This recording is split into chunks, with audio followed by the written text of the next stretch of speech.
నైతికాచారం అంటే ఆడినట్టి మాట తప్పడే రాజు ఆ ధర్మనందనునినే విడువలేను. ఆడిన మాట తప్పకుండా ఉంటే లక్ష్మీదేవి మన ఇంట్లో ఉంటుంది. అబద్ధాలు ఆడడం మొదలెట్టామంటే వెంటనే వెళ్ళిపోతుంది. అబద్ధం ఆడకపోతే డబ్బులు ఎలా సంపాదిస్తాం అనేవాళ్ళు ఎప్పటికీ ఉన్నారు, మనకు బాగా తెలుసు. నిజం చెబితే డబ్బులు వస్తాయా? వస్తాయి. నిజం చెప్పినా వస్తాయి. నిజం చెబితే వచ్చిన డబ్బులే నిలబడతాయి. అబద్ధాలు ఆడి సంపాదించిన వెంటనే పోతాయి, అనుమానమే లేదు అక్కడ.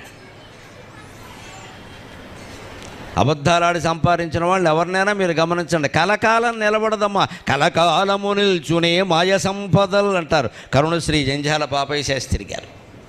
మాయ సంపదలు ఎప్పుడూ కలకాలం నిలబడవండి. మనం కష్టపడి సంపాదించుకుని ధర్మంగా ఉంటే లక్ష్మీదేవి అనుగ్రహం మన మీద శాశ్వతంగా ఉంటుంది. సంపద శాశ్వతంగా ఉండడం కావాలా, ఇవాళ ఉండి రేపు వెళ్ళిపోవడం కావాలా? అసలు లేకపోవడమే మంచిది. ఇవాళ ఉండి రేపు వెళ్ళిపోవడం కంటే లేకపోవడం మంచిది. ఎందుకంటే బతికి చెడ్డవాడు అంటారు.